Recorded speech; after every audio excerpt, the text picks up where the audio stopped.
Pemirsa, terima kasih Anda masih di News Pagi bersama saya Bayu Pradana dan rekan saya Yasmin Natania. Pemirsa, kita ke informasi lainnya.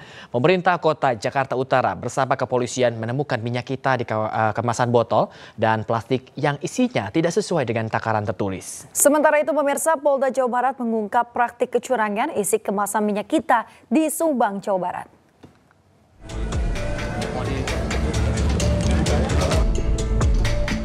Pemerintah Kota Administrasi Jakarta Utara bersama pihak kepolisian menggelar sidak di Pasar Waru, Kecamatan Koja, Jakarta Utara, Selasa siang.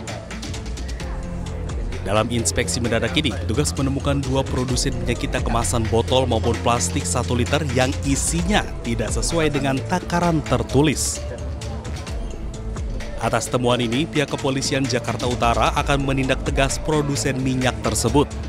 Dari 3 sampel yang kita uji, itu ada sampel yang memang full isinya 1 liter, tapi 2 sampel setelah kita uji isinya berkisar antara 800 sampai 900 mili, jadi tidak memenuhi 1 liter. Dan yang satu itu PT yang sudah dalam penyelidikan dari Barreskrim Polri. Dan satu lagi akan kita dalami, akan kita melakukan penyelidikan, ya, apakah betul PT tersebut memang produksi di bawah dari 100 mili. Sementara itu, Polda Jawa Barat mengungkap praktik kecurangan isi kemasan minyak kita di sebuah rumah yang dijadikan pabrik di kawasan Subang, Jawa Barat. Dalam pengungkapan tersebut, pria berinisial K, pemilik pabrik minyak kita, ditangkap polisi dan ditetapkan sebagai tersangka. K yang pernah bekerja di pabrik minyak goreng sebagai komisaris ini dengan sengaja memproduksi dan mengedarkan minyak goreng sawit menggunakan merek minyak kita yang tidak memenuhi SNI, yakni dengan mengurangi takaran.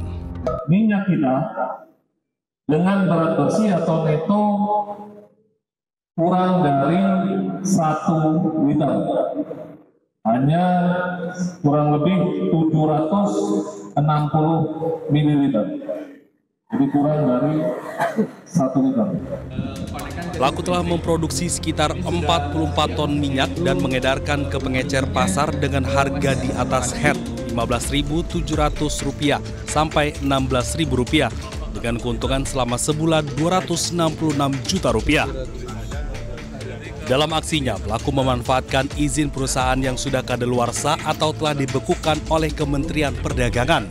Berakhir izin NSI-nya pada awal Januari 2025 ini dan telah dibekukan, makanya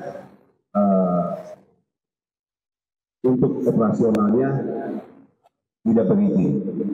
Terus keberanian K itu dia menggunakan K seolah-olah bahwa ini sudah ada izin, padahal sebenarnya tidak resmi.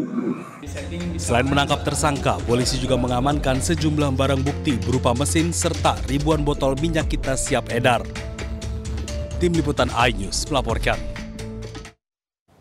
Pemirsa, Direktorat Tindak Pidana Ekonomi Khusus Barreskrim Polri menetapkan 1 tersangka dalam kasus minyak kita. Polisi mengungkap modus licik pabrik produksi minyak kita yang tidak sesuai kemasan. Pemirsa, praktik licik minyak kita diungkap Diptideksus Barreskrim Polri usai menggeledah sebuah rumah produksi minyak kita di Cilodong, Depok, Jawa Barat. Dari lokasi tersebut, polisi temukan bukti yakni minyak kita serta mesin produksi. Dari penggeledahan, Barreskrim Polri menetapkan 1 tersangka berinisial AWI yang berperan sebagai pemilik serta pengelola rumah produksi minyak kita. Di mesinnya, volume yang akan dimasukkan ke dalam botol sudah disetting di situ. Yang satu 802 ml, yang satu lagi 760 ml. Jadi dia manual disetting berapa yang akan dimasukkan, keluar sesuai dengan apa yang tertera di mesin tersebut. Kemudian setelah dilakukan pengecekan secara manual dengan menuangkan sampel-sampel minyak kita yang ada di kemasan yang sudah diproduksi, ternyata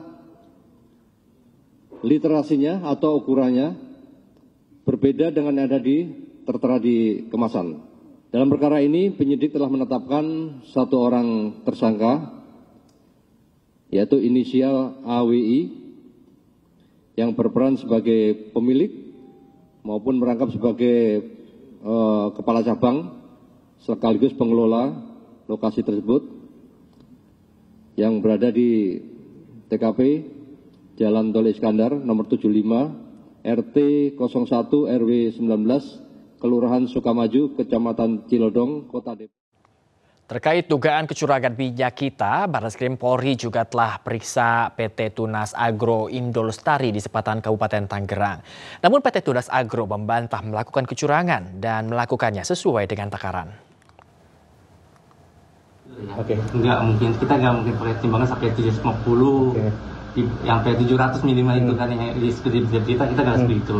Jadi kita menimbang yang berat bersihnya pot. Jadi makanya bagus gitu. Sedangkan yang diperiksa ini kan berita yang sekarang kan mengatakan kalau minyak Tunas Agro kan mengatakan minyaknya timbangnya berkurang. Sedangkan buktinya nggak ada. PT kita. Cuma yang diperiksa itu bukan PT di sini. Nah, kita di sana kan pas ada pemeriksaan di sidak di Lenteng Agung ya, Pak Menteri. Yang disidak bukan PT Tunas Agro doang yang juga, tapi ada botolan. Yang di botolan tuh timbangannya memang berkurang. Sedangkan kalau timbangan yang POTS punya Tunas Agro itu pas. Berarti artinya dari PT Tunas Agro sendiri itu sudah sesuai. Betul, sudah sesuai. Misalkan literannya itu 2 liter, berarti di dalamnya juga itunya 2 liter ya Pak? Tidak dikurangi gitu? Ya, kalau 2 liter paling 1.800 lebih. Ya, nggak sampai 1.700 yang kita. Yang 1 liter 900 lebih, nggak sampai 800 mili. Emang ketentuannya emang nggak full gitu? Memang ketentuan yang sebenarnya itu kalau 1 liter memang tidak 1 liter atau gimana? Enggak, kalau 1 liter emang tentuannya emang kan itu kan minyak. Minyak beratnya kali 0,9 lagi. Jadi 1 liter kali 0,9 900 mili jatuhnya. Enggak. Sementara itu pemirsa, Menteri Perdagangan Budi Santoso menyatakan bahwa pabrik minyak kita yang berada di kawasan Cilodong, Depok, Jawa Barat telah tutup dan dipindah ke kawasan Karawang, Jawa Barat. Saat ini tim gabungan Polri dan Kementerian Perdagangan tengah melakukan investigasi di pabrik minyak kita di Karawang. Itu kan udah diselesaikan, perusahaan udah segel, jadi sudah nggak bisa beroperasi lagi. Kemudian yang kedua, tanggal 7 Maret kita itu ke lokasi perusahaan yang melakukan pengurangan takaran. Ya waktu itu kan Pak Mentan tanggal 8 kan ke pasar. Kami tanggal 7 sebelumnya sebenarnya sudah dapat laporan dan kami sudah melakukan pengawasan ke PT Aiga di Jalan Tol Iskandar. Ya tanggal 7 itu kita ke Jalan Tol Iskandar di Depok, tetapi perusahaan itu sudah tutup ternyata. Nah sekarang kemudian kita selidiki dan sekarang ketemu perusahaannya pindah di Karawang. Hari ini tim Satgas Polri dan Kemendak sedang di Karawang. Ya, jadi kita masih nunggu laporannya. Tadi saya komunikasi masih di sana. Ya, jadi itu sebenarnya sudah kita dari awal sebenarnya kita sudah tahu, kita antisipasi langsung kita kejar ke perusahaan. Ya. Produk yang di lapangannya gimana Pak? Nah, yang lapangan sudah kita ditarik. Itu udah disegel Pak langsung Pak yang di Tol Iskandar itu kan sudah tutup. Ya ini yang di Karawang ini masih di sana teman-teman. Berarti belum. Ya tadi dari Satgas Polri sama dari Kemendak masih di sana. Ya kami juga nunggu update-nya. Kita akan. Pemirsa, Barreskrim Mabes Polri berhasil membongkar gudang pengoplosan gas LPG di Kabupaten Gianyar Bali. Ya, ribuan tabung gas LPG 3 kg serta ratusan tabung ukuran 15 hingga 50 kg disita petugas. Dan pemirsa, informasi ini sekaligus penutup iNews pagi hari ini. Dan cuplikan tayangan berita iNews dapat Anda saksikan di kanal YouTube @official iNews. Akhirnya mewakili kerabat kerja yang bertugas, saya Bayu Pradana. Dan saya Yasmin Natania pamit undur diri pemirsa. Terima kasih, selamat pagi dan sampai jumpa.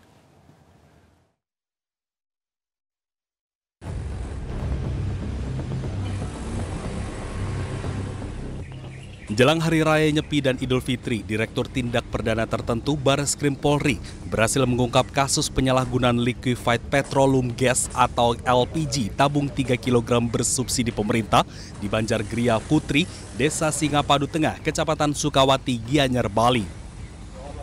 4 orang ditetapkan tersangka masing-masing berinisial GC, BK, MS, dan KS.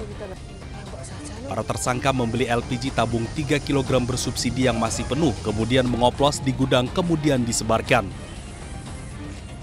Aksi para tersangka diakui telah berlangsung selama 4 bulan dengan penjualan rata-rata 100 tabung LPG 12 kg dan 30 tabung LPG 50 kg per hari. Total keuntungan yang didapatkan para tersangka diperkirakan mencapai 3,375 miliar rupiah. Pengoplosan adalah dengan cara tersangka GC selaku pemilik membeli atau mendapatkan LPG tabung gas 3 kg subsidi yang masih berisi atau masih penuh dan LPG tabung gas 12 kg serta LPG tabung gas 50 kg yang berada dalam keadaan kosong untuk dilakukan pengoplosan di gudang yang dibantu oleh tersangka BK dan tersangka MS sebagai pengoplos serta dibantu oleh tersangka KS sebagai supir dump truck atau pickup. Menerima hasil penjualan perharinya sekitar 25 juta atau sebulan bekerja.